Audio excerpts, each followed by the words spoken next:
How's it going, everybody? It's Josh from TheStrivePodcast. How y'all doing today? I'm having a fantastic day today. Today we're gonna get really quick into it. Today we're gonna be talking about what happened on Sunday.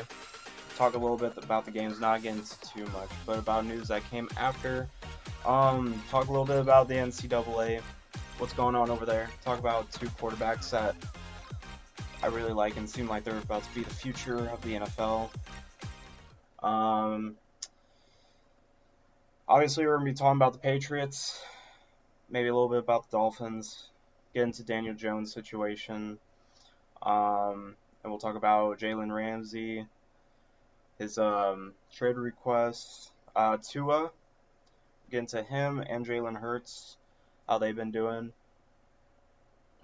and yeah. So,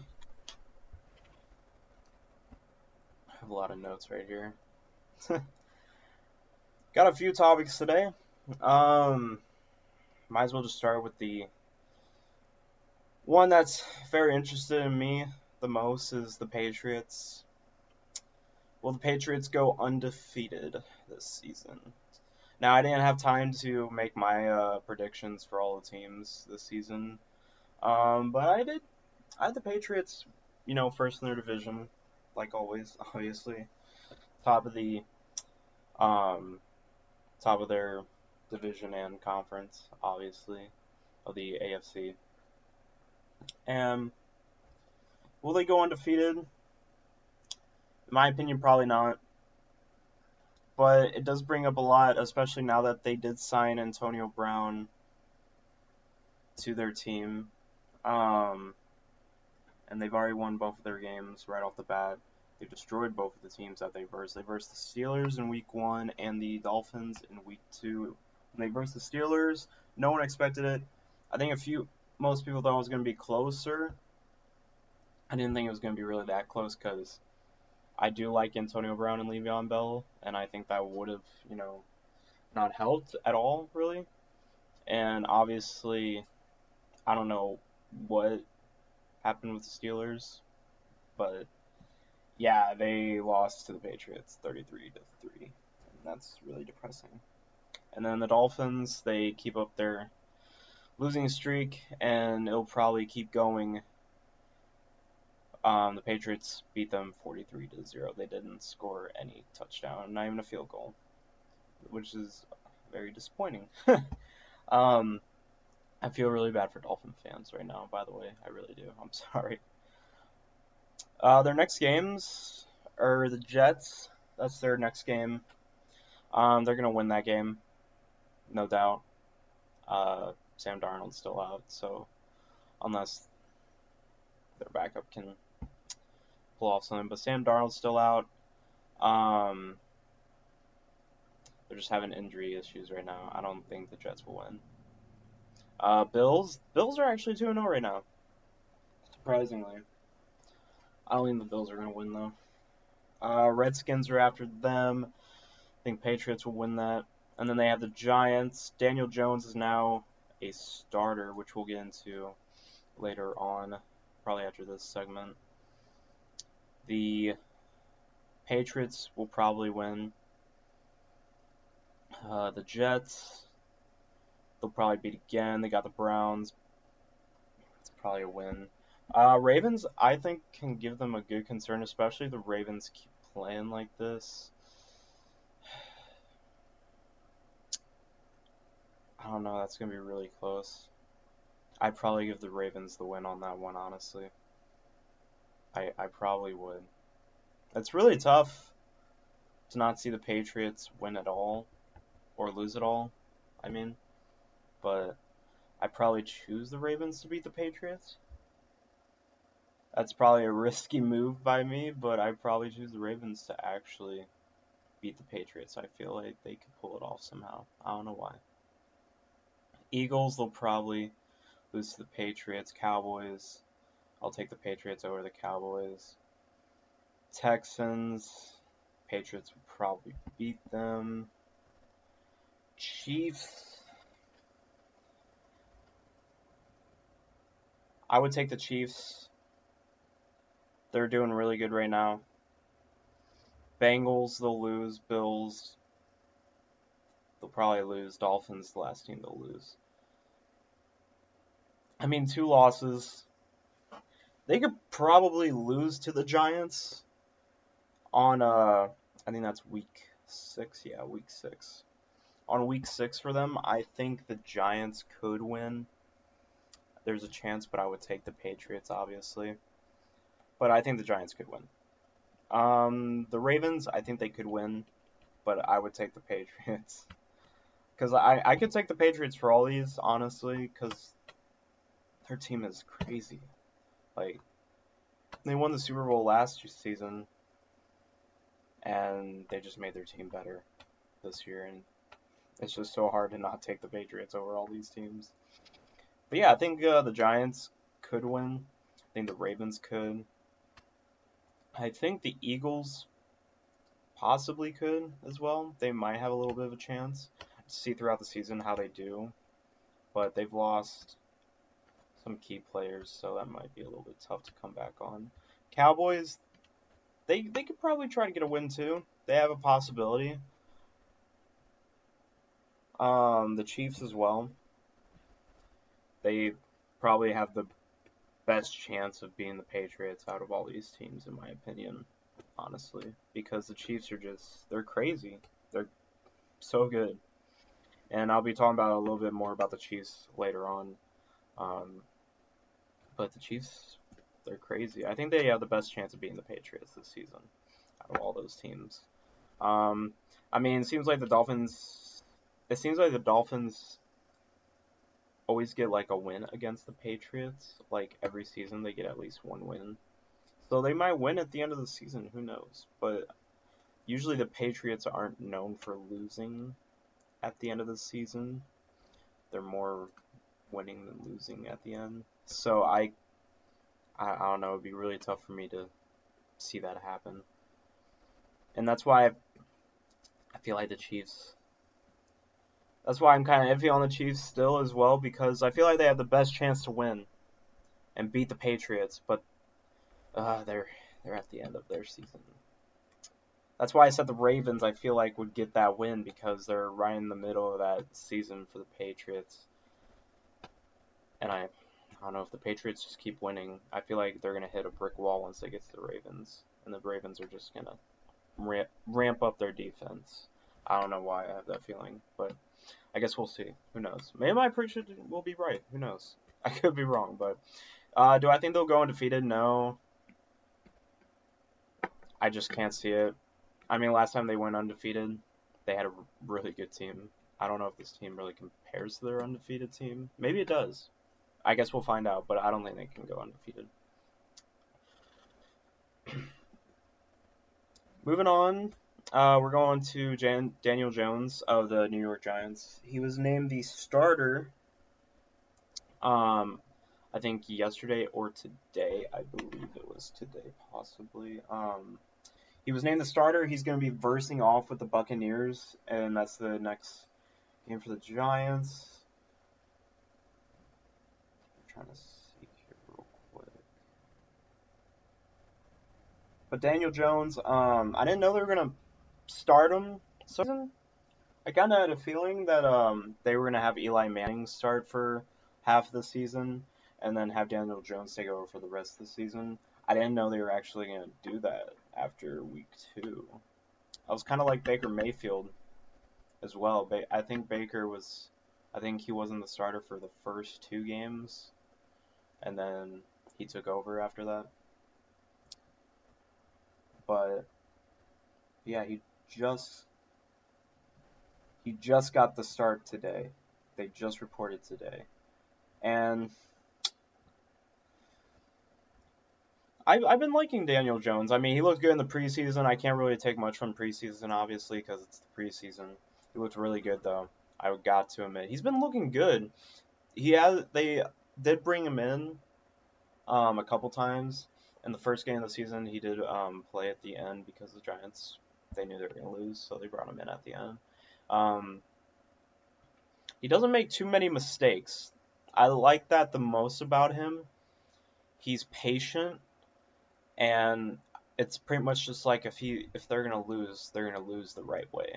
Is pretty much what it seems like what he does, honestly, because he doesn't make too many poor rash decisions. He doesn't try to force too much, and you gotta love a quarterback isn't that doesn't try to force the pass or does much like that. Um, but Daniel Jones, we'll see how he works out as a starting quarterback. I think they should have worked him. I mean, it seems like they did work him in, obviously, into the starting position. But I feel like they should have waited a little bit longer, in my opinion. But maybe he is ready. Who knows? I mean, we'll find out, obviously, once he gets his first start. But I can't really go off his first start, He might be a little rough in his first start. He just has to grow into the position a little bit more. We'll see over time how that works out.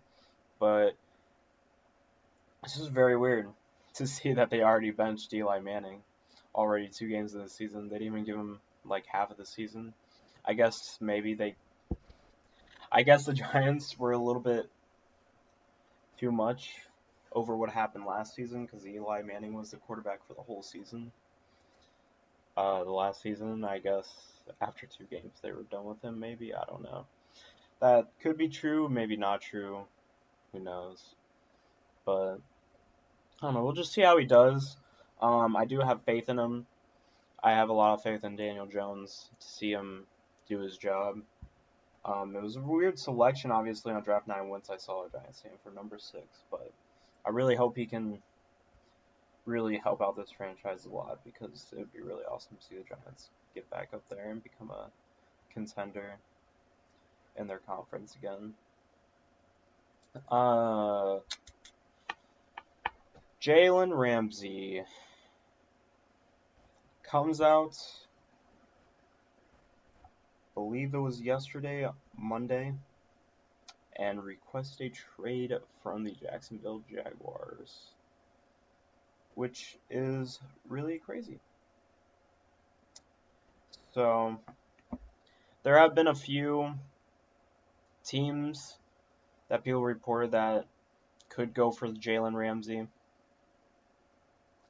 First of all, before we get into that, about the teams that are going for him, it was reported that the reason he requested a trade, one of the main reasons was he had a bad relationship with the head coach of the Jaguars, and it's pretty much Antonio Brown all over again. No, I'm kidding. But yeah, Jalen Ramsey, turns out he just didn't have a good relationship with their coach, and he decided to request a trade. It seems like there have been already some trade offers for him already, even though, I mean, if I was a team, I'd be going for him too, right off the bat. And Jalen Ramsey's just, I don't know. The teams that have been reported that should be going for him, we don't know if they are going for him, but should be going for him. I saw talks about the Chiefs. That was the team that I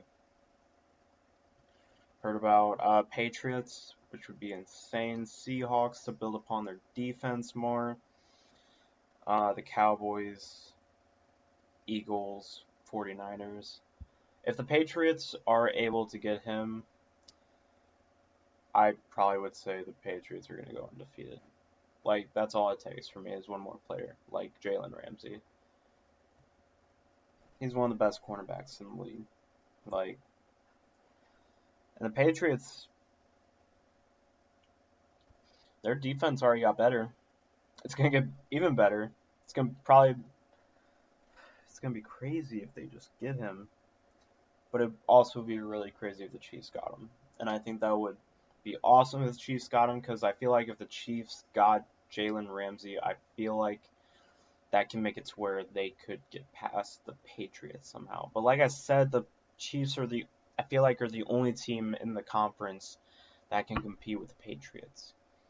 And if they're going to compete with the Patriots, they got to get a little bit more on defense. And Jalen Ramsey is the guy that they need. They need him, a cornerback. They need him if they want to try to defeat the Patriots this season. And I know they want to because they are win now. They were last season, they are now. And it seems like it got reported that the Jaguars were offered 2 trades for Jalen Ramsey. The teams were not reported, but it was one NFC team and one AFC team. The NFC team offered a first-round pick in 2020 and a fifth-round pick in 2021. The AFC team offered a first-round pick in 2020 as well, and instead of the fifth-round pick, a player. But it seems like the Patriots, it's reported that the Patriots are really intrigued. Obviously, if I were the Patriots, I would be too. If you want to keep building, you just want to keep building this super team in the NFL. It's just crazy. But I would have Jalen Ramsey. If he was to go to a definitive team, in my opinion, I would probably choose the Chiefs or the Cowboys. My dark horse is the Seahawks. Those are my 3 teams.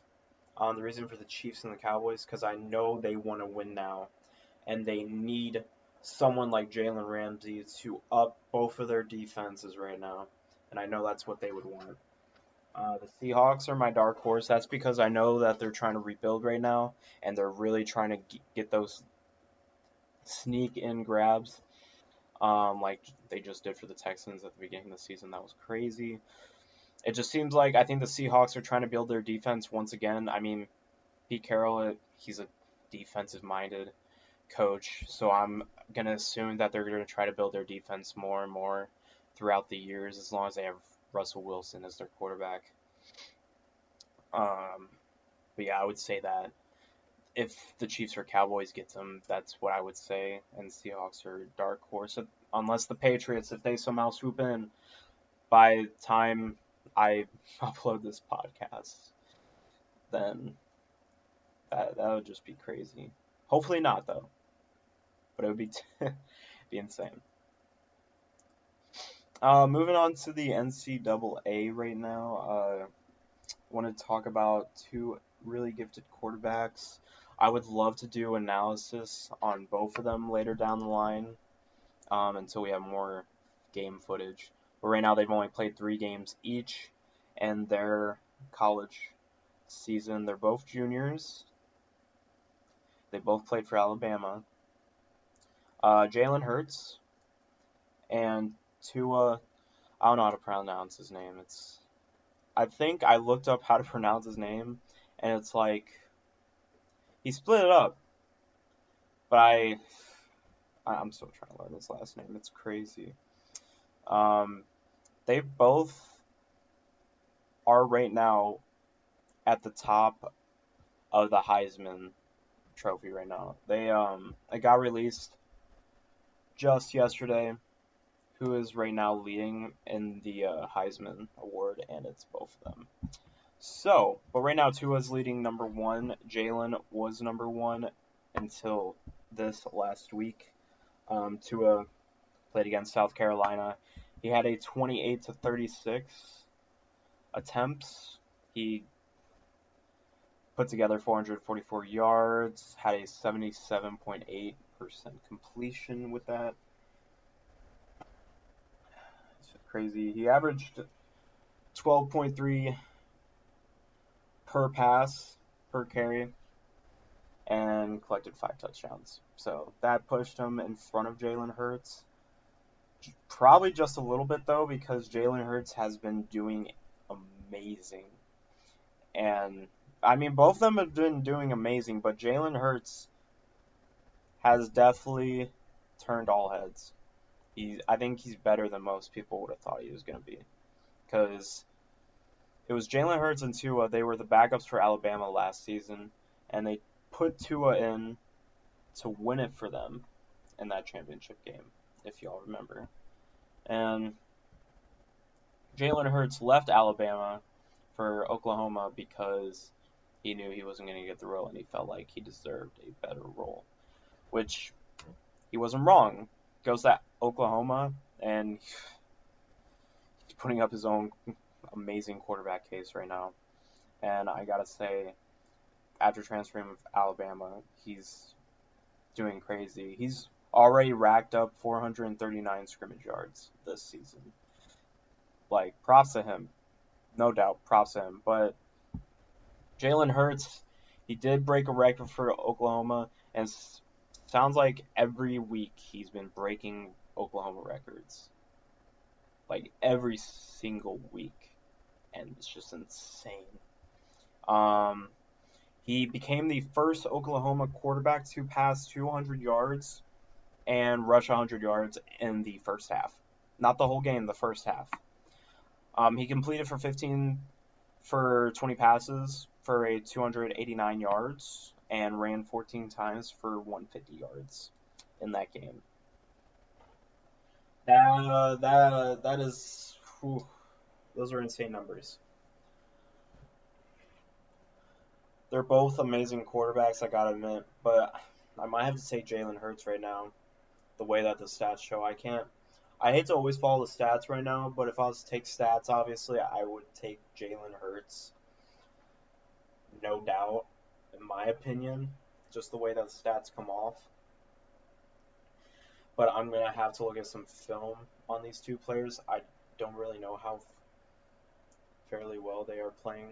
It looks like their completions are, like, they're very nice. The thing that I noticed, though, Tua, he does seem... It seems he has a lower completion rate than Jalen Hurts, like he should. I don't know if that's true. I didn't really look into that, but I feel like Jalen, the way that it seems, he doesn't try to throw as many passes. He could be more of a scrambling QB. I still don't know. I'm pretty much just thinking how the stats look. I mean, Jalen Hurts, he throws less than Tua. So I'm assuming Jalen is way more of a scrimmage. He's more scramble type of QB than Tua. He could be, or maybe he's just not a good passing quarterback and he tries not to pass too much because he knows he can't hit as many passes, or maybe he's patient. I don't know. There'd be a lot of factors to these stats. I just don't know because I haven't been watching them or their film, and I feel like I can't base it off just 3 games. I feel like they have to play a few more games and then I can base it off and see how it is. But right now I just can't. I just can't tell who's the better QB right now. Heisman Trophy says, Tua's the better QB right now. But obviously you can't always go by the Heisman because we've had past QBs win the Heisman and they became nothing. And they turned out to be like the worst QBs drafted in the first round. So, I mean, you had Johnny Manziel, Tim Tebow. I mean, those are the first 2 people that come to mind in that factor, obviously. But it seems like they're going to be the top 2 QBs of the draft moving into it. I wouldn't doubt it. I mean, their stats look amazing. So I wouldn't doubt them both going in the first round. I wouldn't doubt seeing the Jaguars and the Dolphins eyeing up these 2 QBs, unless the Jaguars feel like they already have their quarterback in the future, which they might. I don't know.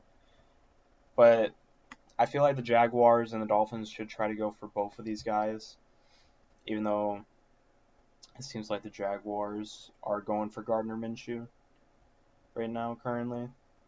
I mean, he's not...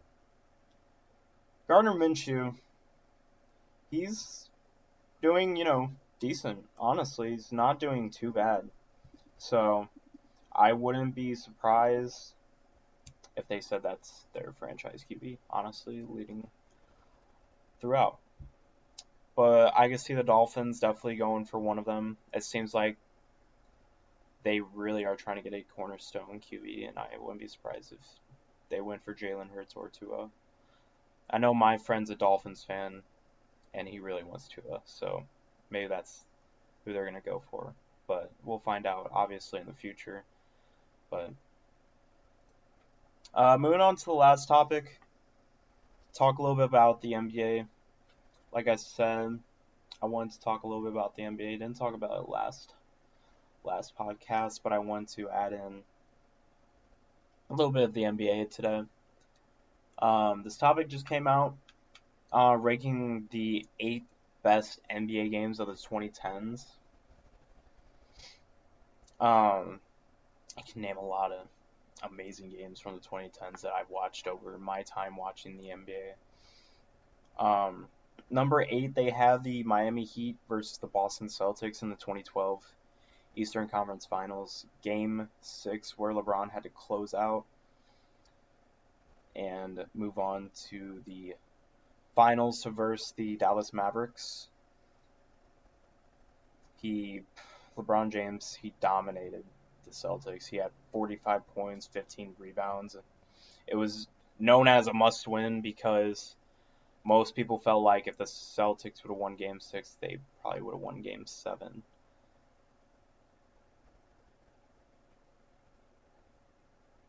Oh, no, wait. No, I'm stupid. That's the wrong game. I forgot. This was 2012. So in 2012, they're going to Game 7. The Celtics were up 3-2, and the Heat had to force a Game 7 to win that next game, which they did because pretty much everyone said that they had the momentum, which makes sense. They had the momentum going to Game 7. They forced it, and they went back at home in Miami and took Game 7 and won. And then number 7, they have the Dallas Mavericks versus the Portland Trail Blazers back in the 2011 playoffs. It was the first round, Game 4. It was mainly about Brandon Roy, 3-time All-Star, was demoted to a bench role in the middle of the season after returning from a double knee surgery. I think his career actually ended after this season. If it wasn't this season, it was after that season, I believe so, because he was with the Timberwolves. I do remember that. He played a little bit of minutes in Game 2, didn't really do much, though. And in Game 4 here, Portland was down 21 points before Brandon Roy was able to sink a 3 at the end of the third quarter, trying to keep the series 2-1 from slipping away entirely. And his words were, I just went into the game like, who cares, if we lose, we lose. And his determination paid off. He drilled an insane three-pointer over Sean Marion, and they held on to the win at the end. They were down by 21 points, and they held on to the win at the end. Because Roy was able to score and or assisted on 12 of the Blazers' next 15 field goals as they erased the Mavs. And they had that lead in the fourth quarter. That's crazy. 21-point lead in the fourth quarter, and they were able to overcome that and win the game. Great moment for Brandon Roy's career. No doubt.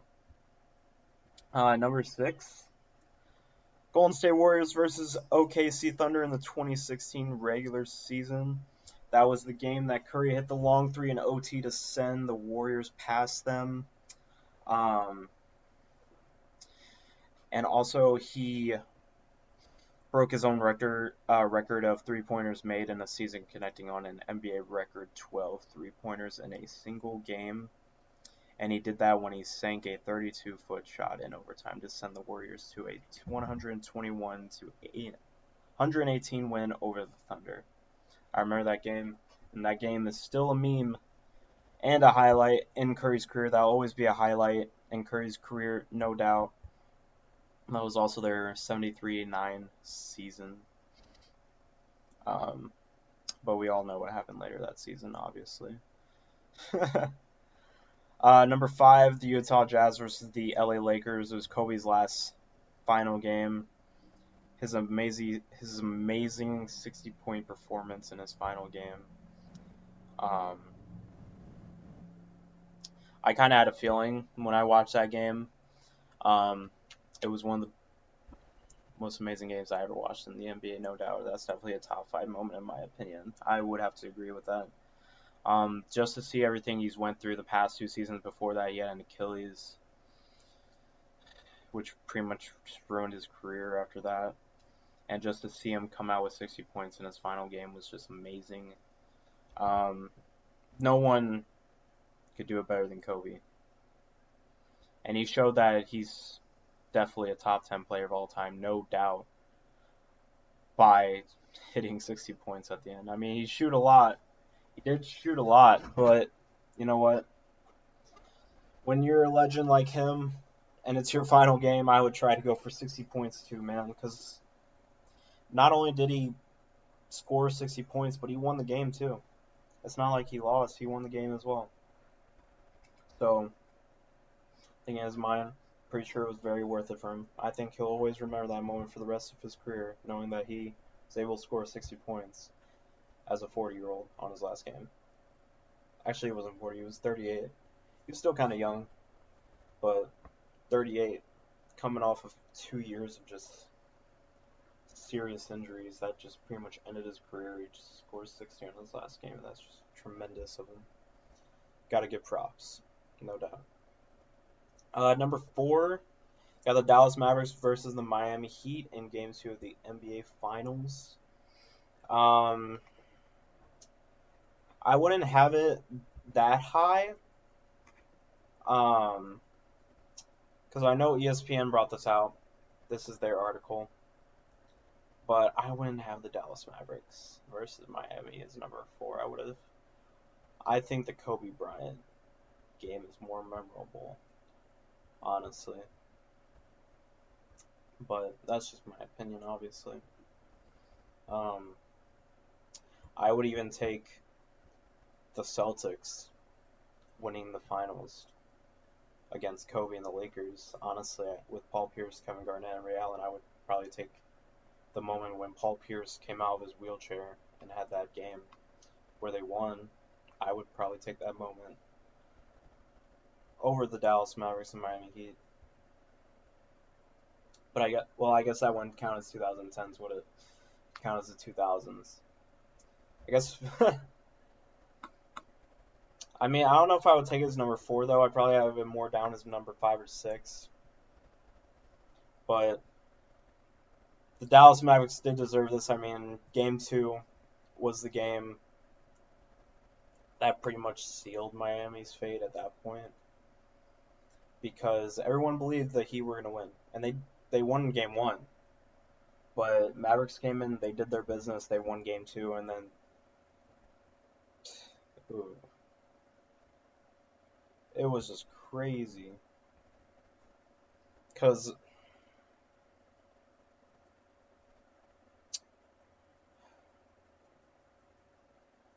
the Heat were 2-0. They're 2-0 in their finals lead. And then the Mavericks won the rest of the series. They just took off. Once they head back to Dallas, it was over. So it was crazy. After Game 2, I mean, it looked like Miami was going to win. It really did. But who knows? I mean, looking back, it definitely is a crazy moment, but I don't know if I would have it as number 4. Number 3.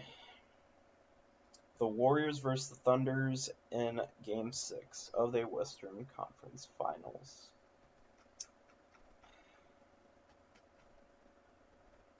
Game 6 was really crazy, and Game 7 was really crazy in that series, because, I mean, either way, the Warriors did come back from a 3-1 against the Thunder.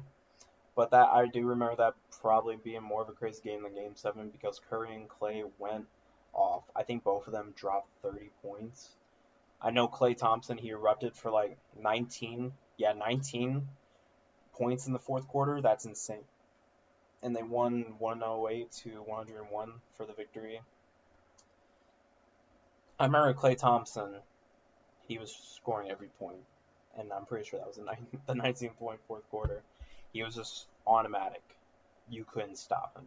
He was just having one of his streaks of just not missing.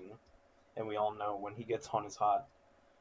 When he gets hot, man, he just unstoppable. Just amazing player. Definitely a highlight to their 73-9 win team. Number 2, the Cleveland Cavaliers versus the Golden State Warriors, Game 7 of the NBA Finals. We all remember this. The block by James every moment. The Cavs become the first team of the NBA Finals to come back from a 3-1 deficit. Not only that, they came back from a team that broke the Bulls' record of 72-10 and had the 73-9 record. They still came back and won the NBA Finals. And not only did the block from LeBron James classify that game as one of the best games of the 2010s, it was also Kyrie Irving's shot, which was amazing. That three-point shot was insane. I remember watching this finals game, and it was just crazy. I remember I was at a party, everyone went crazy. It was unbelievable.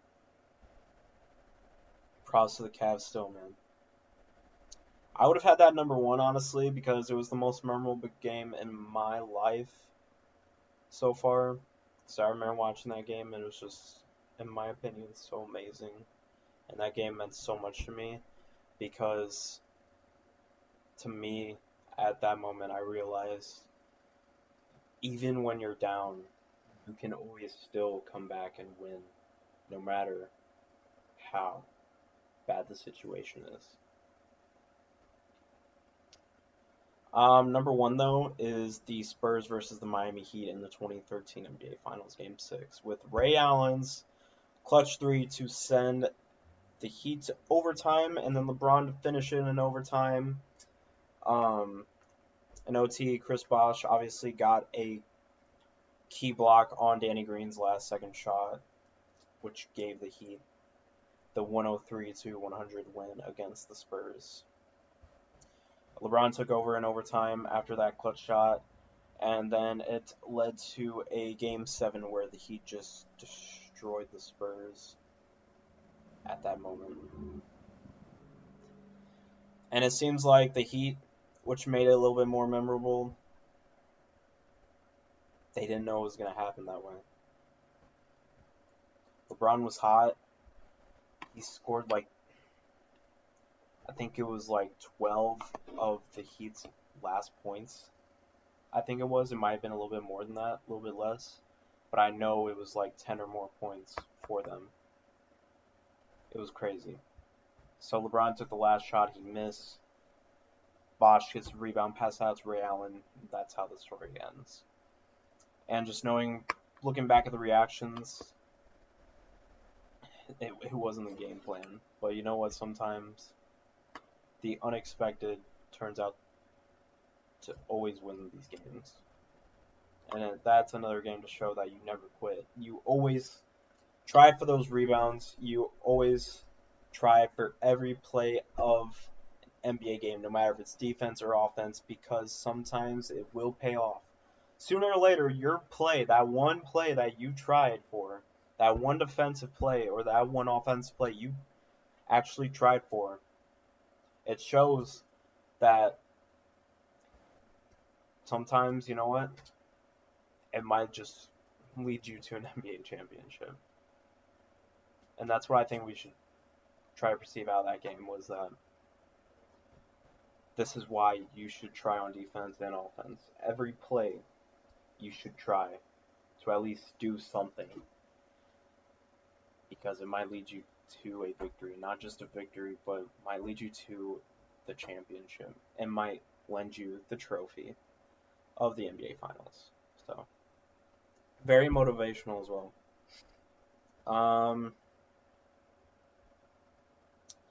But yeah, that's all I got for today. We ran into a few topics for the NFL. I was able to pull out an NBA topic by ESPN. You guys could probably find.